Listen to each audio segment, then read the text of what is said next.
Good morning, everybody. So, for those of you that don't know me, my name is Jasmine, and today we're actually having a youth girls band and my dad, who is a youth at heart. So, I invite you all to stand with us as we sing.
So this next one is a new song called Rescue, and if you know it, you're welcome to sing along, and if not, feel free to sit, stand, whatever makes you comfortable.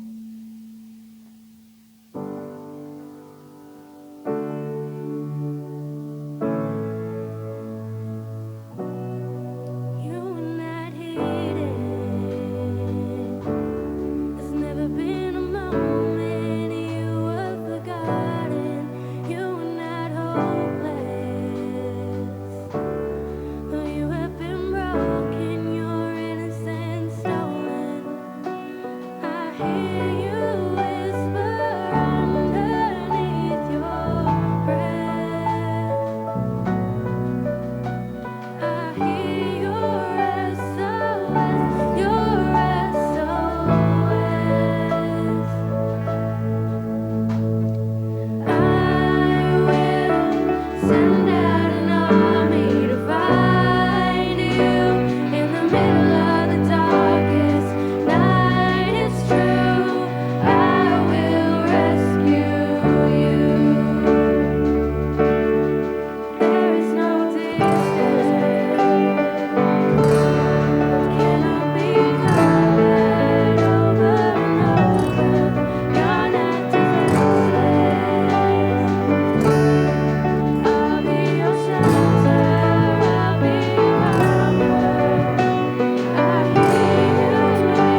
Is that on? Yeah, there we are.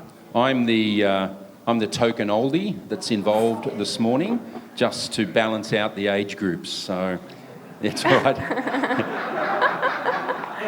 Nathan, 40 doesn't make it, mate.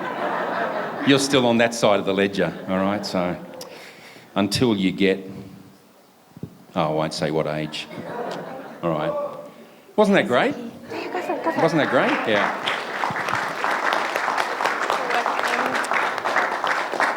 Over the last couple of weeks, I've had a few tears in the eyes at different points. Some of it's come because I've tried to listen to Jeremy and Hayden, who are sharing. No. It's come because we've been working through some things that they're going to share a little bit later on, and it's just been a joy and a delight to an older bloke's heart to see young men stepping up in their faith and stepping up around the Word of God. But also too, and I came Friday night and I just saw this crew on stage and they were working through the music, and boy, to know that the church coming forward is going to be led by people who want to serve, who want to be there, who want to offer up to God their praises. Lauren Daigle, who wrote and sings that last song, she's got nothing on what was presented then, I don't think anyway. That was awesome, so well done team. Also, I just want to acknowledge Commodore Elkhausen, who's here this morning. Well, it's not Commodore, is it? What's the official rank? Chaplain's fine. Yeah, just yeah. What is the rank? Chaplain's fine. Chaplain's fine, okay. All right. Chapo, we want to just acknowledge you. I know that together with Jen and the kids, this week's an important one because you uplift and get across to Perth and resettle in over there and just step into the Garden Island base in an official capacity. Congrats on the graduation on Thursday. Even though we couldn't spot you, I thought that the one walking out a step, that must have been you. Yeah, all right, yeah, okay. No, I'm just making light of it, but all the best. Blessings to you guys, and just so good to see you here this morning. I've got a special task as we get together this morning. My special task is that there is a dedication that's happening. One of our precious families has asked that they would step up for a frame that was meant to be 12 months ago, but because of the quick COVID lockdown that happened from March onwards, June didn't eventuate. So here we are on Ezra's almost second birthday. He was 2 a couple of weeks ago, but I'm going to invite the Shaw family, Tim, Joe, Ezra, Micah and Amani. They're going to come and join me up front. So let's make them welcome.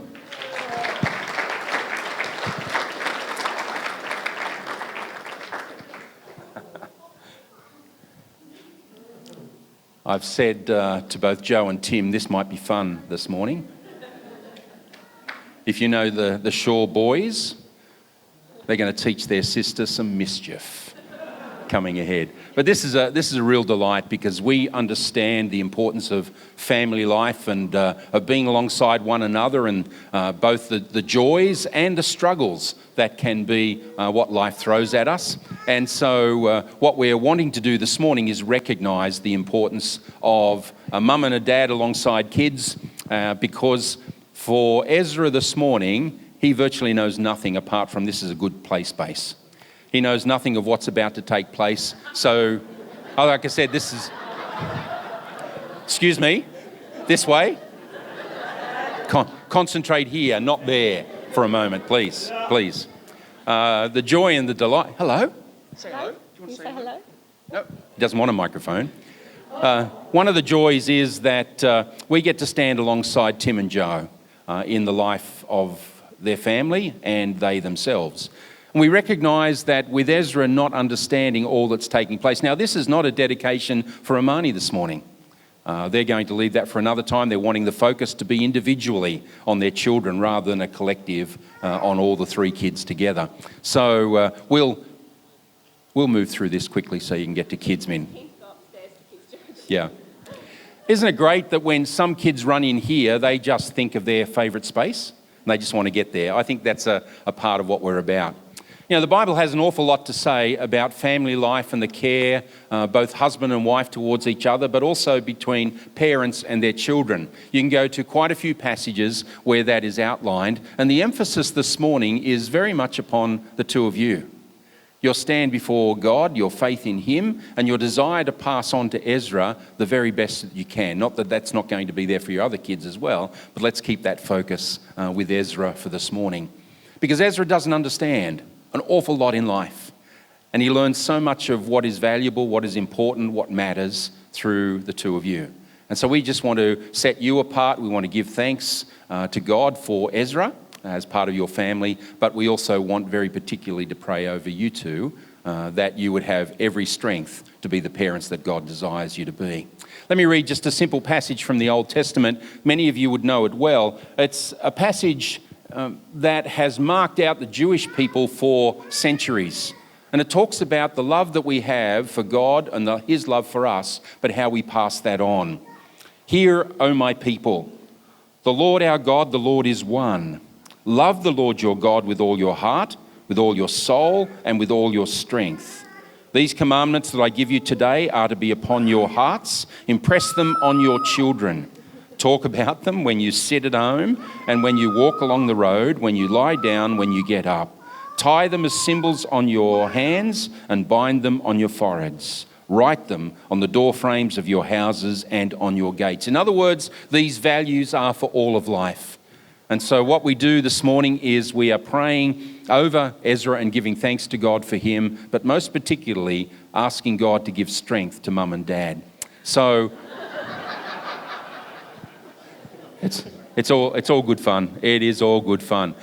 At this point, I want to just keep the theme of what this morning is about going, and I'm going to ask Izzy and Amy to come and join me up front. Izzy Wong and Amy Blair, come and join me. Yep. They're going to actually lead in prayer over Ezra and for this family. You know, the Blairs and the Wongs and the Shaws are in very close community with each other, and so it's just a joy and a delight that these surrogate sisters are going to pray for their little brother, as it were. So I'm going to pass the mic to you, and you can lead in prayer. Come and stand this side. Dear God, I pray for creating Ezra.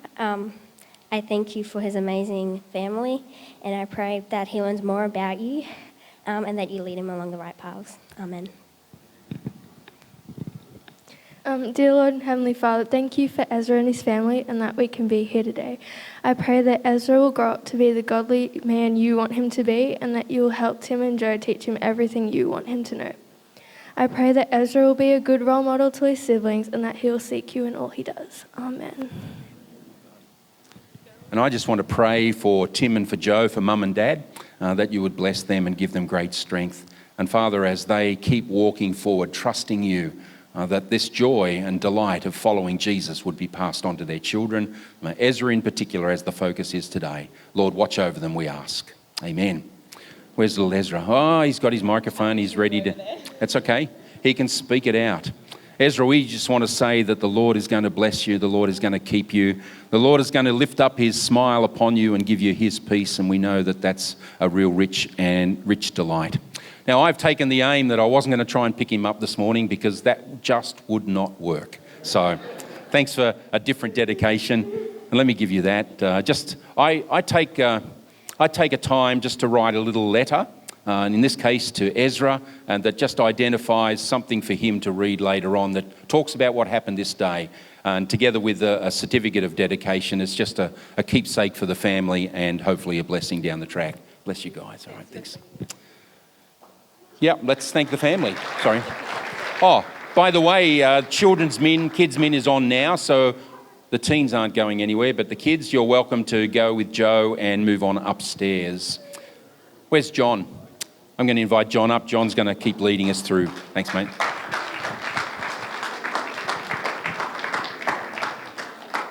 Good morning, guys. Welcome to Mayfield Baptist Church. We only have 2 announcements today, so we're going to keep it nice and short and sweet. The first one is quite close to my heart, actually.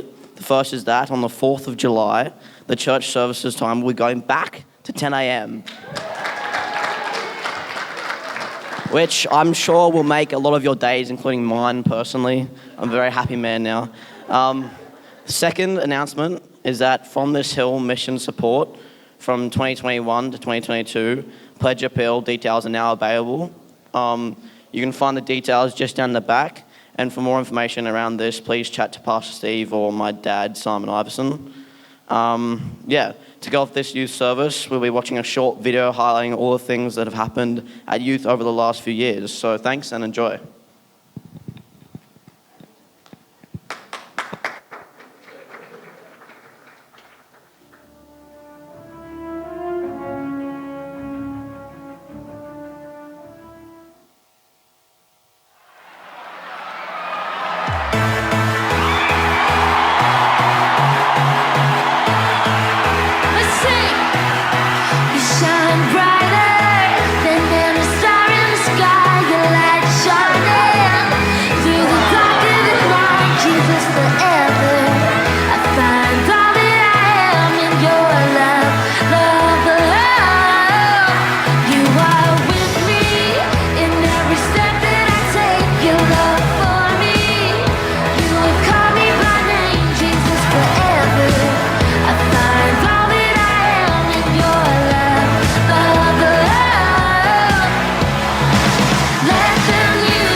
On bloke? Yes.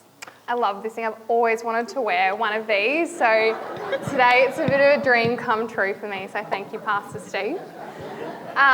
We have a game for you guys this morning. At Youth Space, we play a lot of games. We also eat a lot of chocolate. So you guys would have gotten chocolate when you came in the front door.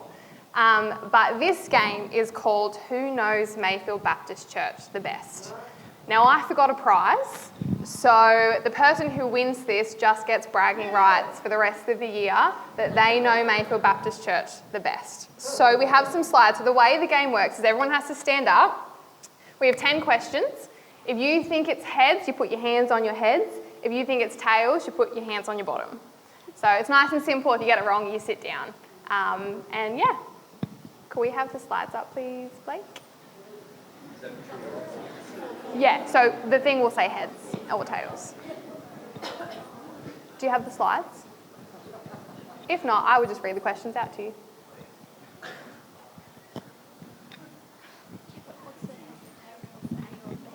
Look, I'm going here. If not, I can just read the questions out. Okay, cool. That's all good. I knew we were going to have some technical difficulties this morning. First question. Oh, I can't do it without the slides because I don't have the A or B question. Oh, I'll make it up. It's fine. It's fine. We'll go with it. What year was the church founded? So I want heads is 1925, tails is 1926. I know, it's a tricky one. So heads 1925, tails 1926. All right. Everyone made up their minds? Correct answer is heads 1925. Oh my goodness. We knocked a fair few out. There you go. Okay. Other options. Are they on? You just make up a name. Okay, so the next question is, brace yourself. Who in the church likes their coffee hot and strong like their women? So A, heads. What do they do? Just come up with two names. Right. Do you want me to do it? Yeah. So A, heads is Ben Livo, tails is Fred Saunders. That's a pretty obvious one, I feel. No, it's pretty obvious. So heads, Ben Livo, tails, Fred Saunders. And it's Fred Saunders.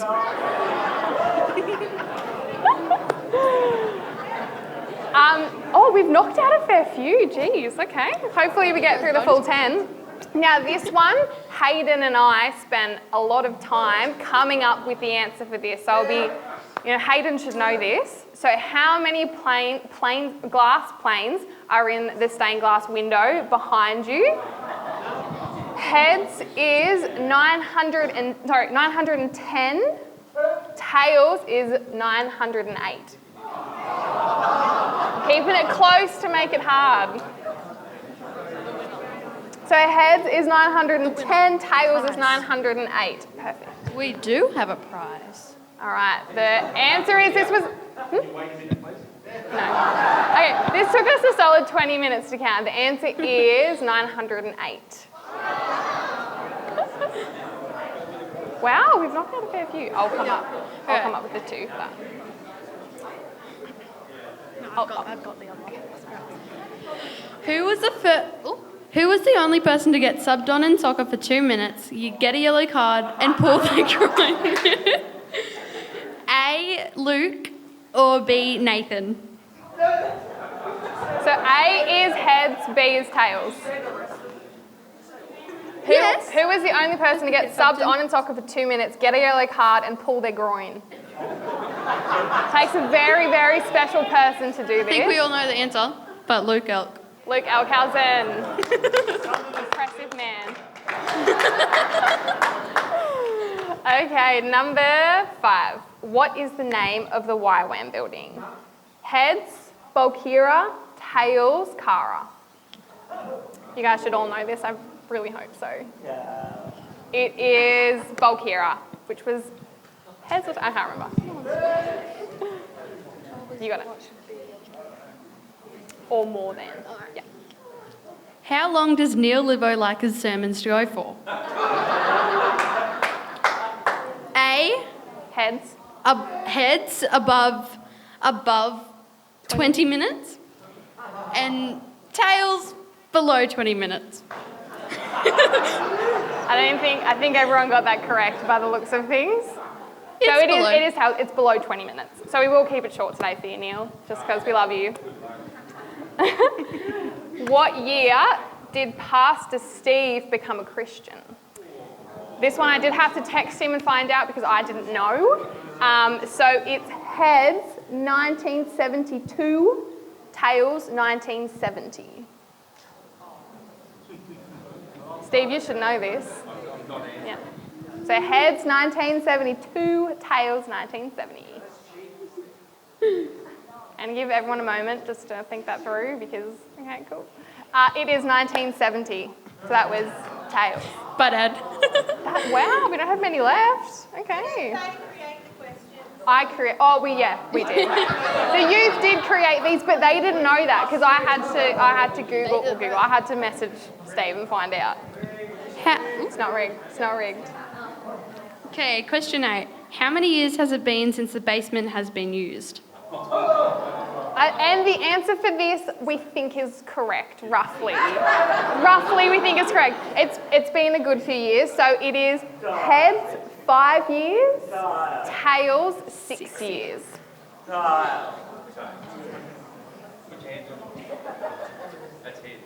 Heads 5 years, tails 6 years. Upon confirmation with Thomas Garnham, we decided it has been 6 years, so it's tails. It's tails. You should have known that, Luke. You should have known that. I thought yep. Okay, there you go. Bella, you go. No, I just went. That was my question. Oh my goodness, I took yours. Which one? Oh, this one now? Yeah. Okay. What food is still in the basement fridge? It's a bit disgusting. Heads, sausages. Tails, ice cream. I would laugh if someone. Okay. It is tails, ice cream. Yeah, it's not sausages. I think that would be extremely gross if they were still in there. All right, last question. Who's still in? Raise your hand. Oh. John, okay, you're not okay. in. All right. What was Luke's happiest day of his life? Oh, do you want to do that? A. Getting married. Yep. Which is heads. Yep. And tails, getting the Millennium Falcon Lego set. Yeah. That's tails. Should be heads for Jenny, tails for Millennium Falcon Lego set. Well, the correct answer is Jenny, of course, getting married to Jenny. Yes. Getting married to Jenny. I think we have our one final winner. Amy, come Yes, on. Amy. Yes. Amy, we have a chocolate for you. We've got one chocolate for you. We do have a basket full. Now, Amy also wins bragging rights for the rest of the year. She knows Maple Back is the best. Thanks, Belle. Alrighty. Well, I have the absolute privilege of being up here and introducing the youth boys or young men who are coming up to talk today. But before they come up, I get a little time to share, and I'll wrap up at the end as well. But for a lot of you might not know, but the youth running a service today is a dream that we dreamt. Well, I dreamt 2 years ago with Marg and Luke at a cafe in Mayfield. We sat down together and we were looking at, what is youth going to look like for the next few years, and we decided to write down some pretty big dreams, we thought, and one of them was the youth actually running a service. And at the time I was like, I don't know if that's going to happen or what that's going to look like, or that might be a few years off. But we're here today, so this is such an answer to prayer. And I would just love to thank the youth for all the work they've put in over the last few weeks. We've spent this whole term looking at the topic we're talking about today. The music team have been at church this week practicing really hard. The beautiful art girls have created amazing artworks to decorate this space. And we've got some girls who've made some amazing morning tea for you guys. There's so much stuff that's been happening behind the scenes. So I just want to say thank you to the youth. I'm incredibly proud to be one of your youth leaders. This is an absolute blessing today. But the topic the youth have decided to talk about today, and what Jeremy and Hayden and I'll be looking at, is being a Christian in today's society. And we spoke about that throughout the whole term. And there was one Sunday morning which Marg spent with them, and we got them to write up some of the things that they find hard about being a Christian in today's society. And so I brought them with me, and I thought I'd read them out to you because this is from the youth themselves, the things that they struggle with. So the first one is the perceptions of Christians, that we're all seen in the same way. Being the Christian representatives in a non-Christian context, so in sporting teams, soccer teams, at home, at school. A lot of them do go to Hunter, but that's an environment where there are still a lot of non-Christians. Being left out, choosing to say no to things, and they wrote down FOMO, which is fear of missing out. And we spoke a bit about, going to parties and, what do you do when someone offers you alcohol, Do you say no? What does that look like? You're going to be teased by your friends and the struggles that come with that, but knowing that we're doing it because we're representing God in that space. What else do we have? Discrimination, being judged or bullied, especially at school. Strong expectations of the religion and of ourselves. Pressure to go against our ideas and our morals. People aren't always accepting and they're not open to discussions. People are judgmental. The media's way of depicting Christians having a lot of negative stereotypes about Christianity that aren't always true. And people having assumptions based on the rules you follow or don't follow. So they're just a few examples of what the youth kind of wrote down. And one of the things we did speak a lot about was the media and how the media and also having access to social media is something that can be really hard as a Christian because, you know, Christianity and religion and God isn't depicted very nicely in the media. And we're often overexposed to that as well, especially with young people having phones, they're always being connected to things like Instagram and Facebook and Snapchat and all those different platforms, but it means they're constantly being exposed to things that says, you know, why would you follow a God? You don't need God. You can be your own God. You know, the power that you need to get through life comes from within you. And they've got all these different voices shouting at them to not believe in God. So they're living in a world which is, it's hard to be a Christian. And that's not saying it hasn't been hard before. I think it's always been hard and it's always a struggle. And we know that it's worth it, but it doesn't mean that, you know, each day getting up when we're still fighting a battle. So I've been listening to a podcast this week kind of reflecting on this topic of, you know, what are the things we struggle with being a Christian in today's society? And a podcast, it's probably the only podcast series I actually really listen to on repeat. It's called This Cultural Moment. And it's a mix of a pastor in America and a pastor in Australia who've come together. And they're looking at, you know, how do we be a Christian in a world that wants the kingdom without the king? And that's kind of their punchline throughout the podcast series is that we want the kingdom without the king. And that's always sat with me because I'm like, it's so true. We live in a world that there's all these different social justice issues at the moment, which again, we're exposed to on social media. And we're constantly being told that we have to have a stand on this. We have to have a side. We have to pick a side and have an argument for it. And I think there is so much beauty in all the social justice issues that are coming out, like the Black Lives Matter movement. That was a massive one last year, and also things like equality for women and getting more vocal around that. But it does show that we live in a world that is broken, and there's a hunger and a need for things to be better than what they are. And it's a sign that, you know, we have God in our hearts. We know that the world is wrong. It shouldn't be like this. It's broken. But the overexposure we have to the media, to these social justice issues, creates a world that becomes very anxious, and it creates a world that worries and doesn't have any hope. It's hopeless. Whereas as Christians, we're called to be something different. And so I'm going to talk about that a little bit more at the end, what that looks like when we live in a world that looks hopeless because of all these different, you know, things that we're being exposed to in the media and we're seeing. But before I kind of get into that, I really want to invite Hayden to get up and share some of his struggles about being a Christian in today's society, but the hope that he's found and the things that he holds on to keep him going. And then after that, Jeremy's going to get up and talk about the things he struggles with as well, but the hope that he has. So Hayden, if you'd like to come up.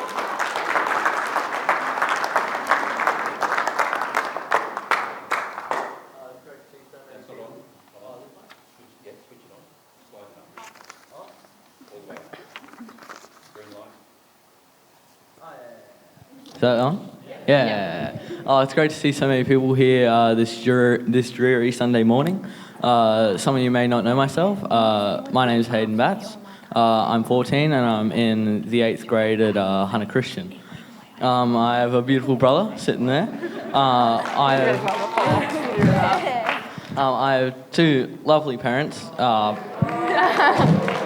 and both with darker coloured hair, so myself being a ginger, I am a living miracle. And today I'm here to give my perspective on God's expectations on how to be a Christian to others and how to behave.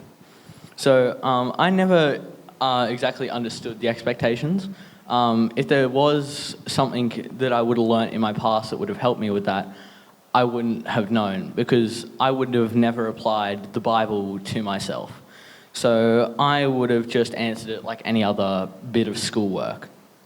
I always thought that I knew how to behave. Like, your parents would tell you how to behave. Family, friends, medias, different type of things would tell you how to behave. You'd be good to your parents, be good to others, give everyone a fair chance in doing what you want to do. But this wasn't backed up by God's word, well, at least not to my knowledge. So then it wasn't until I asked myself this question of what are God's expectations for myself did I start going looking for the answer. So the answer was more obvious than what I first believed. So it took me a while to find it, but I found Exodus chapter 20, verses 3 through 17. I simplified this because some sections can be quite lengthy. It says, "You shall have no other gods before me. You shall not produce your own idols under any circumstances. You shall not misuse or use the Lord's name in vain. Rest on the Sabbath, no work is to be done. You shall not kill another mortal, no adultery is to be committed. You shall not steal, you shall not lie to anyone about anything. Treat your neighbour as you would do yourself or family. Honour your father and mother as they have left you with life." That last one I may be struggling with, but generally speaking, those are commonly known as the Ten Commandments. There's something that we're taught as a young age, but something that's more powerful than I originally thought. I thought that I wouldn't understand how to apply things that God has given to us to my life, but with this, it's just a simple list of how to behave.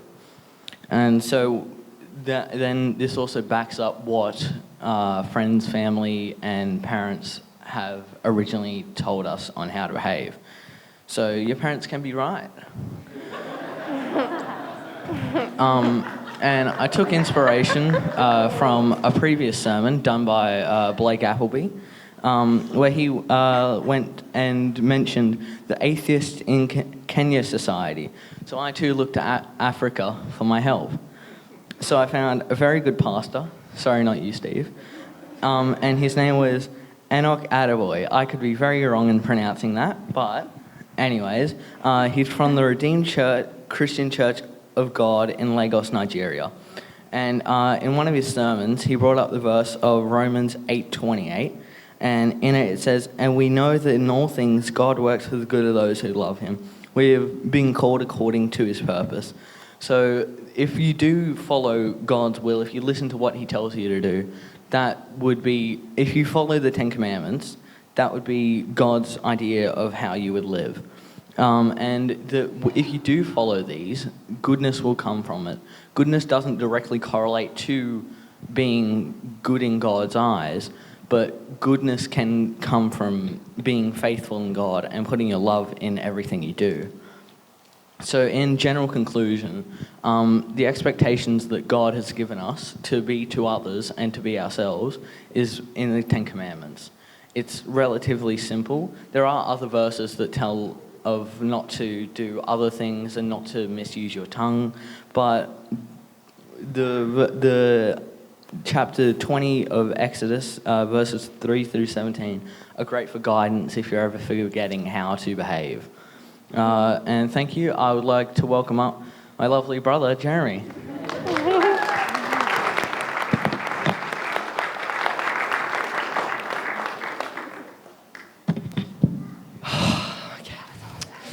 How are we going for time, Neil? Are we looking good? Doing good? Okay.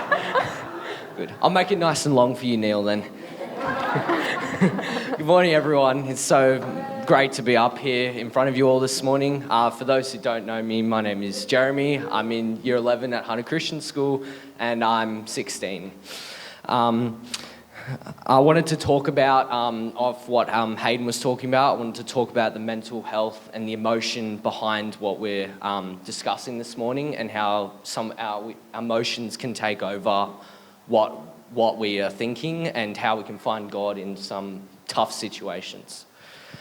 So I wasn't always up here in Newcastle. 4 years ago, my family and I moved up here from Sydney.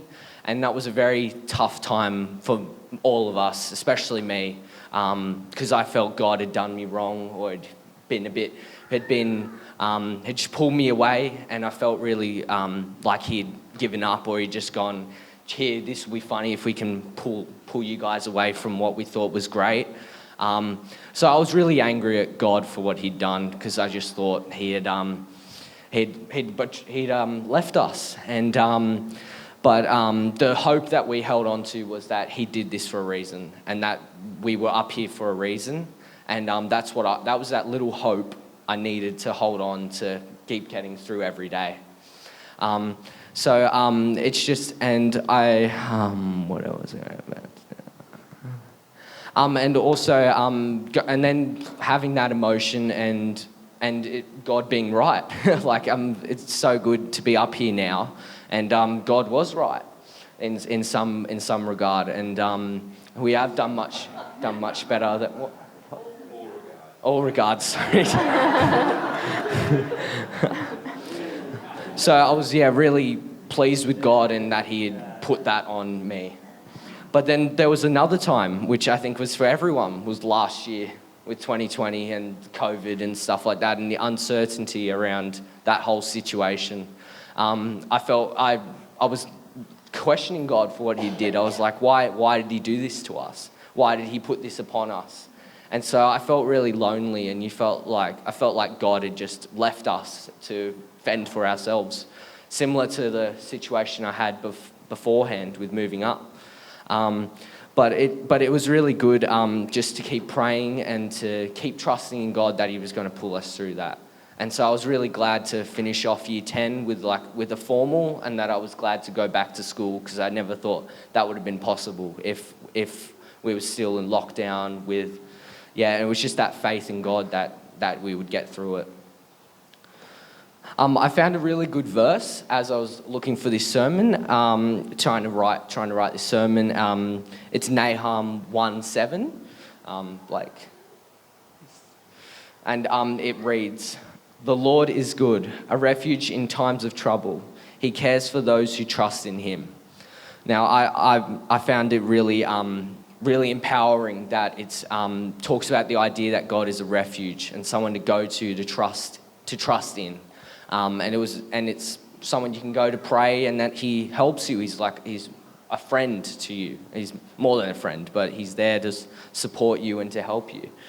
And I found this really good song by one of my favourite bands, Mercy Me, and it's called Almost Home. It's the idea behind the song is that it's a rallying call, that it's to remind us to keep running the race, to keep persevering, to keep pushing forward, because we will get to the finish line. We will get to heaven soon. It's only around the corner. So this really good lyric that I really held on to was, read this: "I find strength in each step, knowing heaven is cheering you on." Now, when I heard that sung, I just got goosebumps. It was almost like a spider sense, like a spidey sense, I just felt God's presence right next to me, and I felt like this was a verse that I can hold on to. And it was at a time I needed it, when you're going and I think everyone can feel empowered by this, that it's when you're going through assessments, exams, everyday life, that God's there, that he's cheering you on from heaven, that he's looking down upon you, he's helping you to run that race. He's there to be your coach.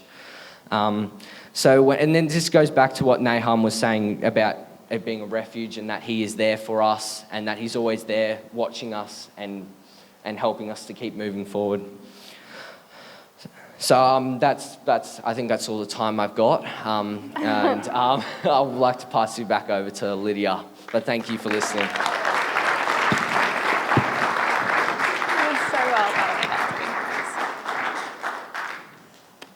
How amazing were those young men? I might turn this off. Is that on? Cool. Wow. I've had the privilege of listening to them go through that the other night, but yeah, just hearing their hearts and seeing them stand up here and be vulnerable. Standing up here at the best of times is not easy, but coming up here and sharing their story and in front of a really large room of people is amazing. So thank you, boys, for being vulnerable and taking that step in trusting God. So thank you. And I think the boys brought up some really interesting points around, we go through times, like Jeremy said, where we feel like God may have abandoned us, or where we almost feel hopeless because we can't see a way forward. And I think Jeremy's example of COVID last year and this year, it's still ongoing, is a really good example of that, where we just don't understand it. It's so big.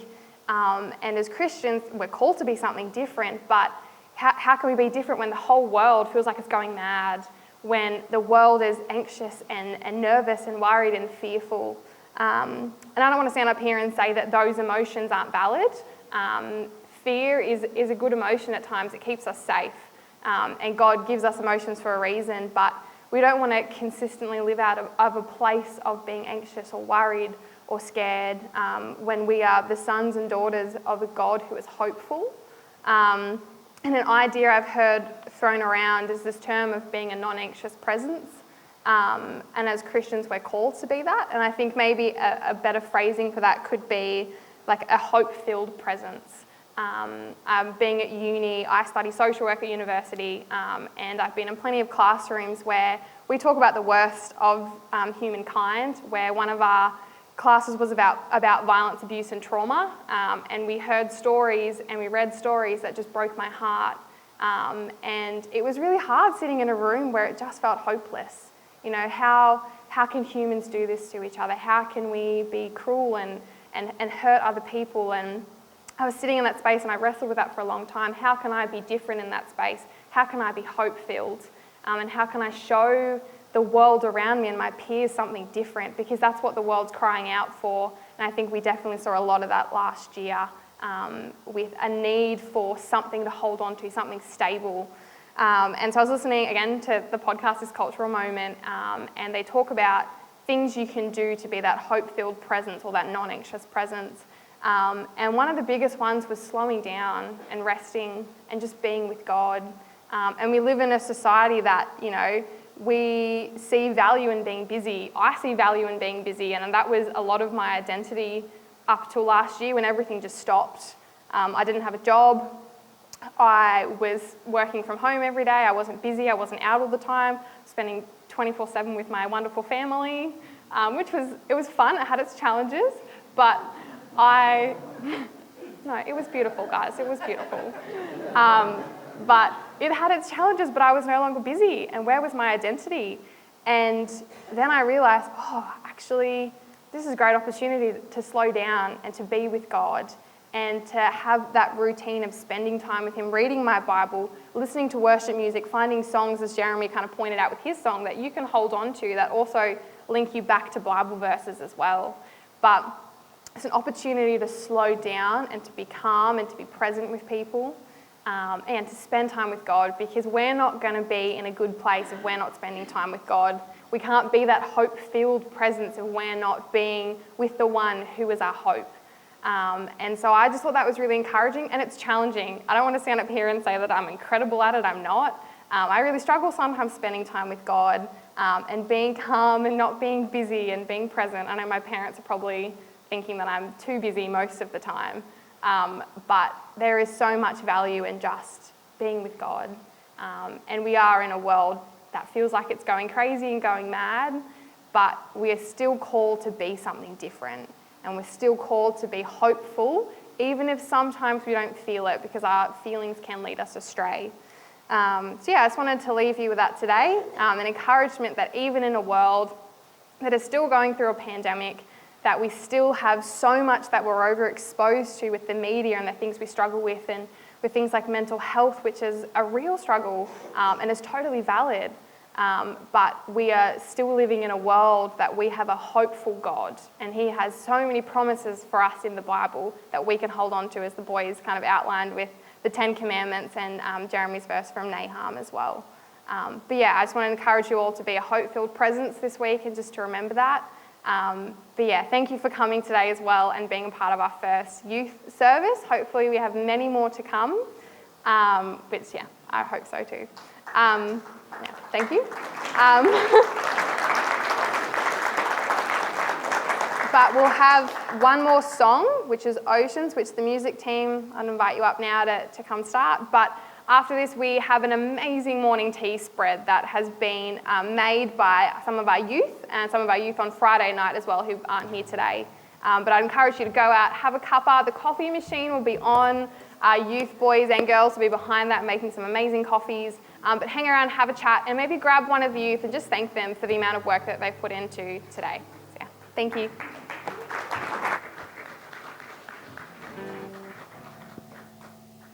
Let's stand together.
We've got morning tea and coffee, and have a blessed week.